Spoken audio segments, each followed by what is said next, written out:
Warahmatullahi wabarakatuh. Waalaikumsalam warahmatullahi wabarakatuh. Alhamdulillah rabbil alamin, wassalatu wassalamu ala rasulillahi jema'in, amma ba'du. Yang saya hormati dan muliakan Bapak Bupati Banggai, yang saya hormati para kiai yang sempat hadir dan alim ulama, yang saya hormati Bapak Camat di 3 kecamatan bersama Ibu, yang saya hormati para pimpinan pondok, yang saya hormati Kepala Kementerian Agama yang hadir semuanya, para alim ulama, tokoh agama, tokoh masyarakat, tokoh perempuan, kaum bapak-bapak, ibu-ibu, undangan sekalian berbahagia. Saya teringat ada sebuah perkawinan. Ketika akad nikah, selesai akad nikah, sang KUA mengatakan, semoga keluarga Anda menjadi keluarga yang sakinah. Pak KUA tanya, tahu sakinah?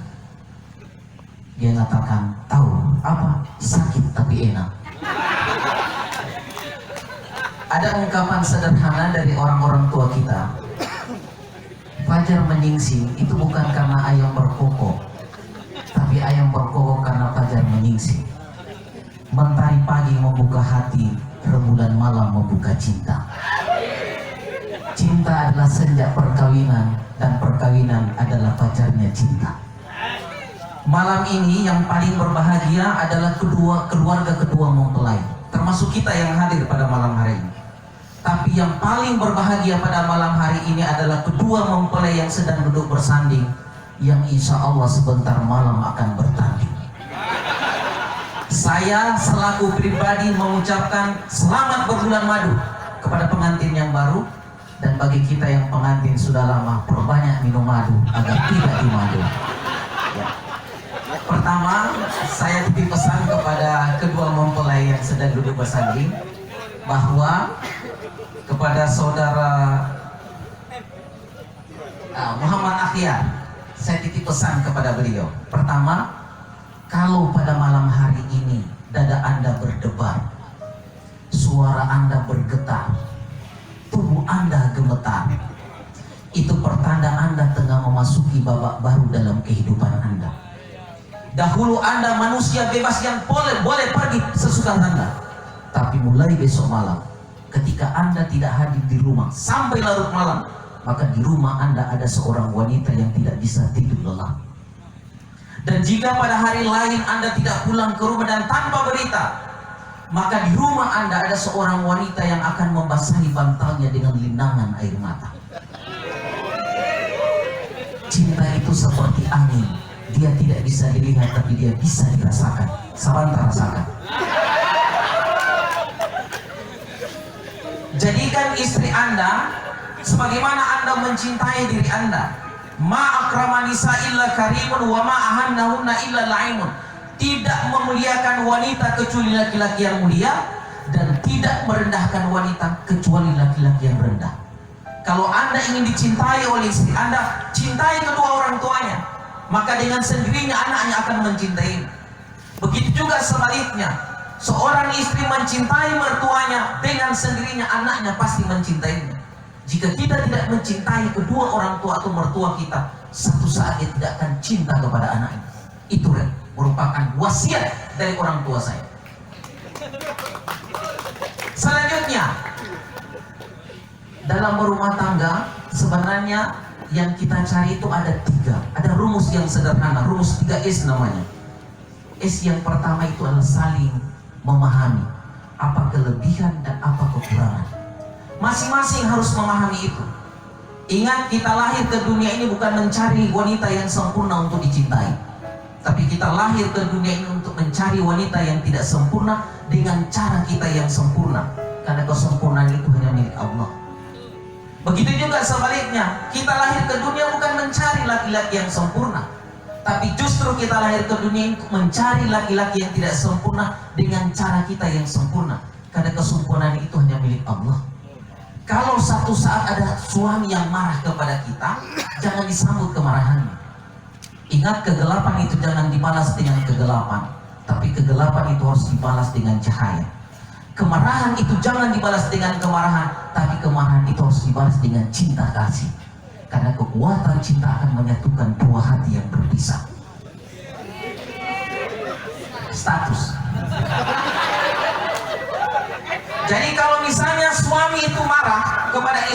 diam saja. Kalau tekanan suaranya semakin menjadi-jadi, istri harus nangis. Paksakan menangis. Kalau tidak, ambil itu bawah, kasih kena di mata. Karena biasanya saya mau kasih tahu, rahasia laki-laki ketika sang istri itu meneteskan air mata, dia akan down, dia luluh dia punya hati.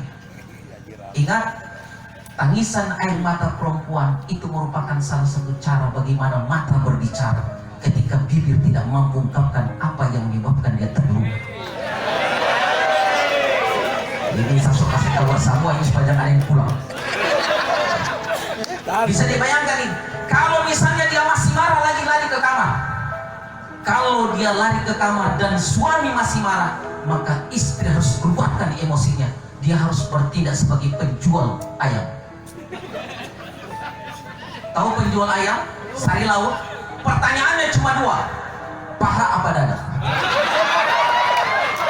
Itu suami. Kalau suami istri mengatakan paha, silakan karena marah. Tapi karena mau pilih paha apa dada? Biasanya suami langsung mengatakan jeruk purut berkerut-kerut, kelapa muda bisa diparut. Apa kehendak mama? Papa akan turut. Yang penting papa selalu tidur di atas purut. Ancol dicorak. Jadi kemarahan yang seperti itu gampang bahasanya. Yang selanjutnya, yang kedua adalah saling berbagi. Saling berbagi apa hak suami dan apa hak istri. Itu harus ditahu. Hak suami adalah memberikan nafkah. Hak istri apa? Melayani. Saya teringat, mohon maaf, waktu saya masih SMP, ada dua orang yang bertengkar datang sama abah saya. Kebetulan abah saya tukang kasih kain orang dan tukang kasih rukun orang. Dia KUA. Kalau dulu bukan KUA, apa namanya? PPN. Ketika bertengkar, istrinya, biasanya perempuan itu lebih keras dia punya suara. Kita satu bahasa, dorang 400 bahasa. Itu biasa itu. Jadi ketika suami istrinya mengatakan, abah, saya suka sama si istri sampai suami ini. Begini, abah saya masuk di dalam kamar, diambil dua kertas. Ini kertas dengan pulpen, yang satu ini kertas dengan pulpen. Kau istri, catat apa kekurangan suami dan apa kelebihan suami. Dan suami catat apa kelebihan istri dan apa kekurangan istri. Sama-sama baca catat sampai bapak tunggu di tengah. Tidak lama kemudian 15 menit sudah diambil istri punya. Mana yang dia catat semua kejelekan suami. Pang pukul, pang marah, egois, tidak mau diatur, keras kepala, semua. Kira-kira ada sekitar 20 lebih. Lalu bapak saya panggil suaminya. Begitu dipanggil suami, menangis dia punya suami. Ternyata secari catatan tidak ada satupun yang dia tulis. Apa dia bilang? Abah, semua dia punya keburukan saya punya istri, saya sudah kuburkan dalam-dalam. Di hati ini masih ada rasa cinta kepadanya. Subhanallah. Bukan, dia bilang, abah, bukan karena kecantikan yang membuat aku jatuh cinta, tapi justru karena aku cinta dia begitu cantik di mataku. Parah sama kasih tinggal dia. Makanya jangan kasih menangis itu istri. Ingat, jika seorang istri dia meneteskan air mata, itu hatinya kalau sudah luka setengah mati mau dibersihkan. Mislu juzaji wa kasruha la baru, bagaikan kaca yang pecahannya tidak bisa ditempel kembali. Dia ingat terus. Sesudah itu, ketika suaminya menangis, istri langsung diam. Abah saya langsung mengatakan, kalau begitu pulang. Tapi satu pesan saya, jangan tidur pakai bantal. Kalau pulang ke rumah, jangan tidur pakai bantal. Besok pagi datang lagi kemari. Pulanglah mereka.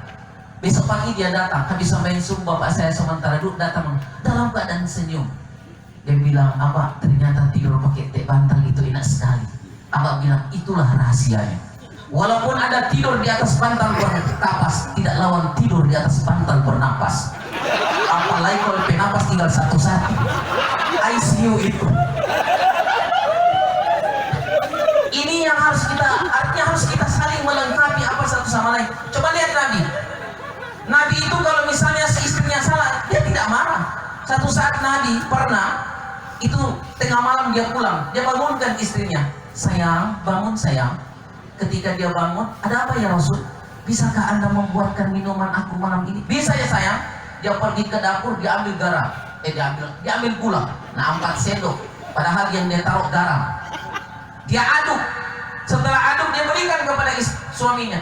Wahai Rasul, ini minumannya. Begitu Nabi minum, apa yang terjadi? Dia sisahkan sedikit, kebiasaan Nabi. Kalau diminum, dia kasih minum sama istrinya, dia sisahkan sedikit, apa? Bagian untuk istri. Dan setiap Siti Aisyah dikasih sisa, di mana bibir Nabi itu kena di gelas itu, di situ diambil minuman. Itu istrinya Nabi. Kalau terumpi istri tidak. Orang minum di sini, dia minum di sebelah. Dia tanya, kenapa dia di sini? Nggak liur. Itu kekurangan. Ketika dia sisahkan, ini minum. Begitu Siti Aisyah minum, kaget dia. Ya Rasul, mohon maaf, tadi gelam di dapur, saya salah ambil. Yang saya ambil itu adalah garam, bukan gula. Apa kata Nabi? Tidak mengapa, yang penting kau sudah juga merasakan bagaimana garam, pahit garamnya kehidupan ini. Coba sekarang pulang ke rumah, terus suruh bikin kopi atau teh sama istri, dia kasih garam, terus memaafkan, lantai itu istri terus bikin. Nah ini Nabi mengajarkan kepada kita. Yang kedua, Nabi itu kalau panggil istrinya selalu dengan kata-kata mesra, ya Humairah, wahai yang kemerah-merahan. Apalagi yang masih muda begini. Istri saya bongkar kartu sekarang ini, pasti tidak ada dia di sini. Kesempatan sama bapak dia. Kalau tanggal tua itu dia panggil sama saya lain, Adi, coba. Tapi kalau tanggal muda, papi, gini saya rasa. Coba. Kalau tanggal muda dia artinya apa? Ternyata memanggil istri kita itu dengan kata-kata yang mesra luar biasa. Coba panggil istri kita, sayang, ada apa? Tapi coba panggil istri, Kariting, sini dulu kan? Coba panggil Kariting. Kalau dia mainkan juga, ada apa hitam, sini kan? Sesuatu yang kita sampaikan baik kepada orang lain, pantunannya baik. Tapi sesuatu yang kita sampaikan kepada orang lain tidak baik, pantunannya juga tidak baik. Yang terakhir, yang terakhir adalah saling menasehati. Suami itu harus menjadi panutan. Di dalam rumah, istri juga harus, kalau dikasih nasihat harus minta nasihat itu. Tidak boleh tidak. Karena di dalam rumah tangga itu cuma dua menurut pemahaman saya. Ada keluarga yang suaminya kafir, istrinya beriman. Fir'aun. Ada yang kedua, suaminya beriman, istrinya beriman. Siapa? Ibrahim alaihissalam. Saya pernah tablik akbar di Toili. Saya tunjuk sama ibu. Ibu itu mau pilih yang mana?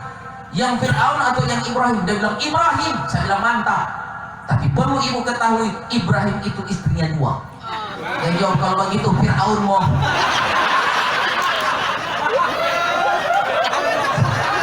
Jamaah sekalian, bapak-bapak, ibu, para pendengar sekalian yang berbahagia.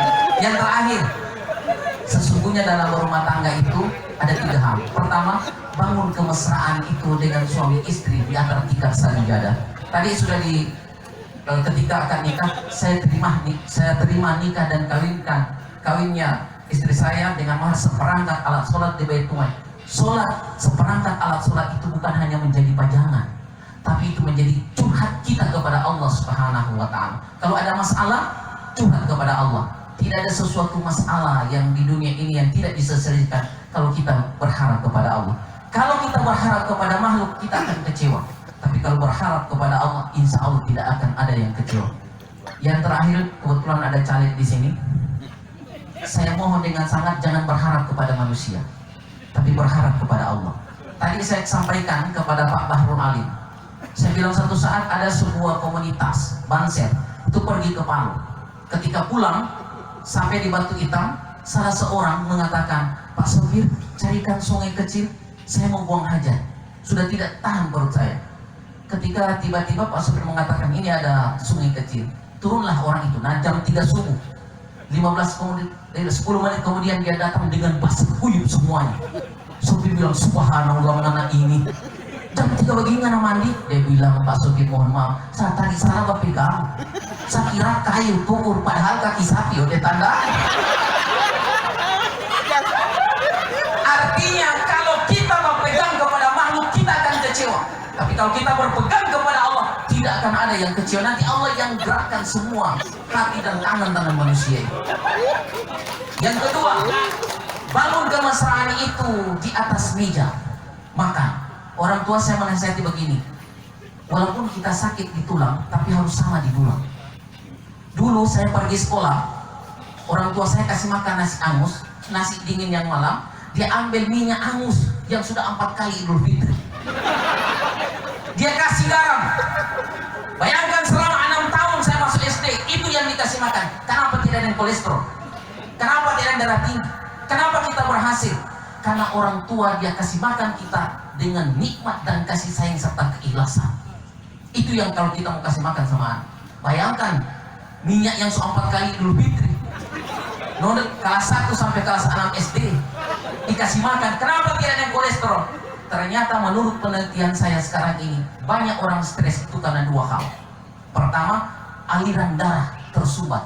Yang kedua, aliran dana tertutup. Itu yang menyebabkan orang stres. Yang terakhir, bangun kemesraan itu di atas ranjang. Saya ingin menyampaikan, saya pernah waktu menikah baru 1 minggu, ayah saya panggil, abang saya panggil itu istri saya. Sri, sini. Walaupun itu Zainal tidak ganteng, tapi dia sudah menjadi suami Anda, maka tidak boleh sekali-kali kalau Anda tidur membelakangi istri suamimu. Harus minta izin. Jadi 1 minggu kali pertama, istri saya ketika mau balik, dia minta izin. Pak, mohon maaf ya membelakangi. Iya, tidak apa-apa. Sekarang sudah corona. Bisa dibayangkan kok dia wajib lapor tiap malam. Itu mingkas. Bapak Ibu dan yang saya para undangan yang berbahagia, kesimpulannya adalah kalau kita ingin membangun sebuah kemesraan di dalam berumah tangga, maka yang kita lakukan adalah saling memahami apa isi hati istri dan apa isi hati suami. Karena kalau itu yang kita bangun, insya Allah keluarga kita akan menjadi keluarga yang sakinah, mawaddah, warahmah. Saya berdoa mudah-mudahan Allah senantiasa memberikan kebahagiaan kepada Ananda berdua dan menjadikan keluarga kita menjadi keluarga yang terbaik di sisi Allah Subhanahu wa taala. Demikian yang dapat saya sampaikan. Terima kasih atas perhatiannya. Mohon maaf atas segala kekurangannya. Mari kita tutup dengan doa. Al-Fatihah.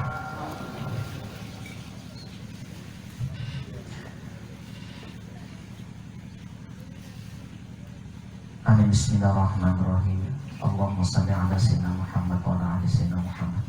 Ya Allah, ya Tuhan kami, dengan sepenuh perasaan dan pengharapan, dengan segala kerendahan dan kelemahan, di malam hari ini kami bermohon kepadamu. Begitu banyak karunia yang Kau limpahkan kepada kami, banyak yang jadi sia-sia di tangan kami. Kebaikan-Mu